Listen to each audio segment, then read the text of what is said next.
Welcome to the deep dive. Today, we're diving into AI. Oh, yeah. Specifically LLMs. Those large language models everyone's talking about. Exactly. Yeah. We've got these reports on DeepSeek, Yeah. a new LLM making some serious waves. Definitely new and definitely complicated. Yeah, these reports are dense. Even for me, and I work with this stuff all the time. Right. I had to really concentrate to get through them. Yeah. But that's what we do here. That's the fun of it.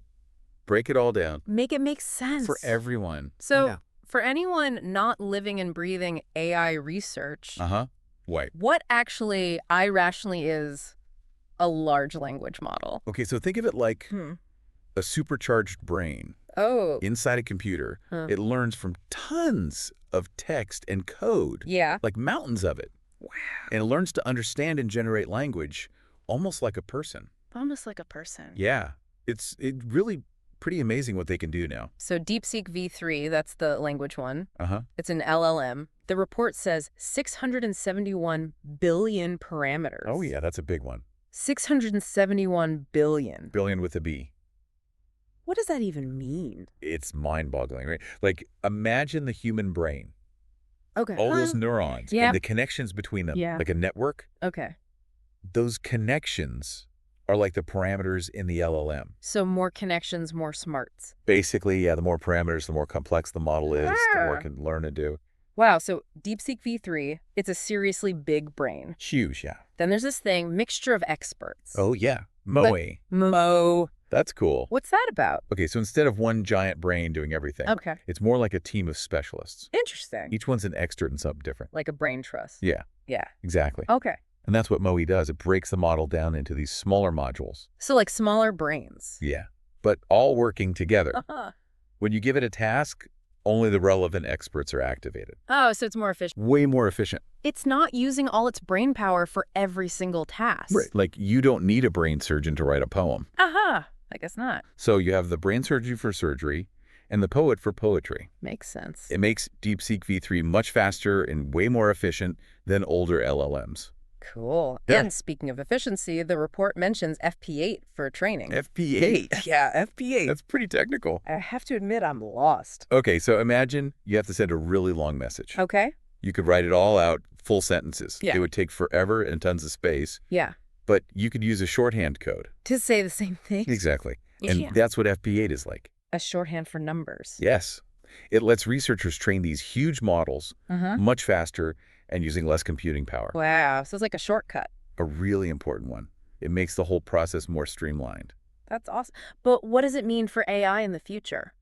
It could be huge. FP8 could pave the way for even bigger and more powerful LLMs. Yeah, because training is faster and easier. No. And the more these models can learn.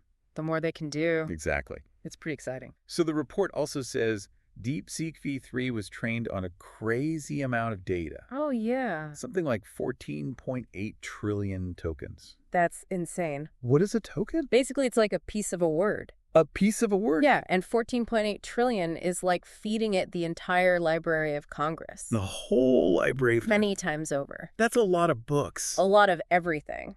Books, articles, code, you name it. Wow. That massive data set is a big part of why DeepSeek-V3 is so powerful. So it's like it's read everything. Absorbed all this knowledge. Yeah.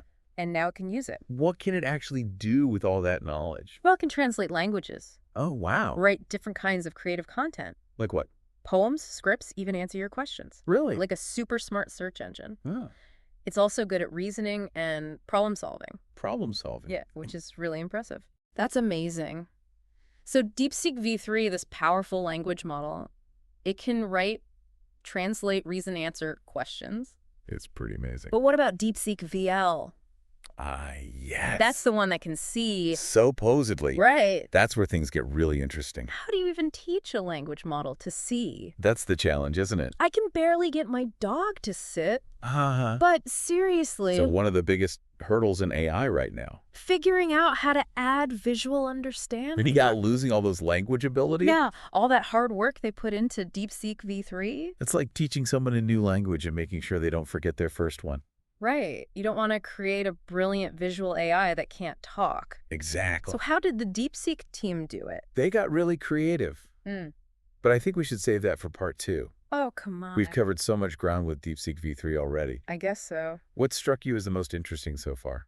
Honestly, Yeah. the sheer scale of it all, Oh, yeah. the parameters, the data it was trained on, it's mind-boggling. It is pretty amazing. And this FP8 training, Game changer. totally, it makes me wonder, what are the limits? That's the question. Could we make an AI that's as smart as a human expert? It's possible. Researchers are working on it right now. Wow. The potential is there for sure. Yeah.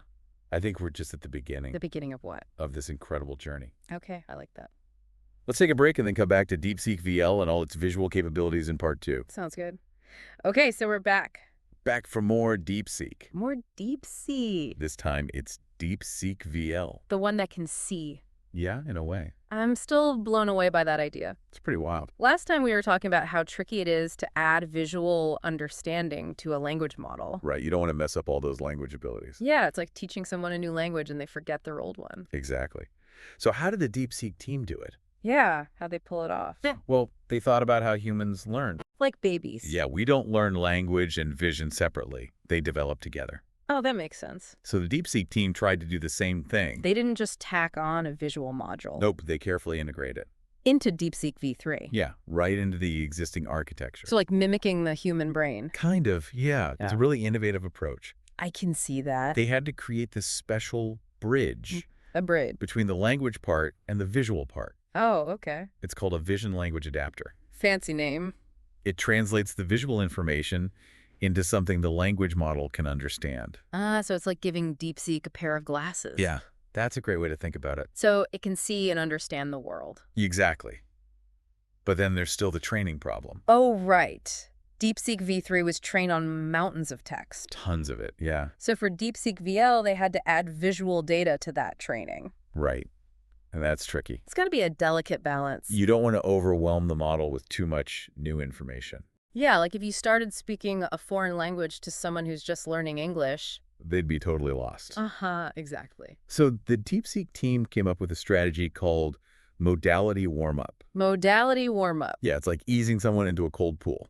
Instead of just throwing them in. Exactly. They start with a lot of text and slowly increase the amount of images. A gentle introduction to picture. Exactly. So it can gradually get used to processing visual information. But what kind of pictures are we talking about? Not just random pictures. Oh, okay. They created a special data set with real-world images. Real-world images. Like screenshots of web pages, diagrams, charts, even textbook excerpts. So stuff we see every day. Yeah, they wanted to make sure the model was exposed to all kinds of visual information. So it's not just recognizing objects, it's understanding how they relate to each other. And to the text that goes with them. Yeah, like a caption on a photo. Exactly. But what's the point? What can DeepSeek-VL do with all this visual understanding? Well, it's really good at understanding code. Code. Like computer code. Yeah, you can show it a piece of code, and it can explain what each line does. Wow. It's like having a coding tutor, That's amazing. especially for someone like me who struggles with code. Haha, me too. But it goes beyond just the syntax. It understands the concepts behind the code.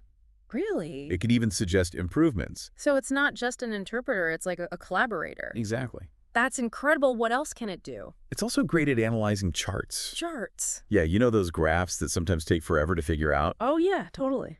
DeepSeek-VL can look at a chart and instantly understand the trends. No way. You can compare data points and even summarize the main takeaways. Wow, it's like a personal data analyst. Exactly. I can see that being useful for researchers. Definitely researchers, analysts, Yeah. anyone who works with data. Even everyday people. Yeah, if you're trying to understand complex information. That's amazing. Any other cool examples? Let me see. The report mentions flowcharts and diagrams, too. Oh, yeah, that's going to be tricky. DeepSeek-VL can connect the different elements, Okay. explain how they relate to each other, and even translate them into code. Wow, so it's like a universal translator for information? Yeah, kind of. It can bridge the gap between different ways of representing information. This is all so fascinating. It is pretty amazing. But I have to ask, what about the ethical side of things? Oh, yeah. Good point. I mean, we're talking about an AI that can understand code, analyze charts, interpret images. That's a lot of power. It is a lot of power. And researchers are definitely thinking about the ethical implications. Okay, good. We'll talk more about that in part 3. The ethical implications of DeepSeek. And other powerful AI systems, too. Sounds like a must listen. Definitely. But for now, I'm still amazed by all the things DeepSeek-VL can do. Me too. It's really impressive. What stands out to you the most? I think it's the way it combines language and vision. Yeah. It's a big step towards creating AI that can understand the world in a more holistic way. Like humans do. Exactly. It's almost like they've cracked the code on how to teach machines to see. And understand. Yeah, something we thought only humans could do. Feels like a turning point in AI. It does, doesn't it?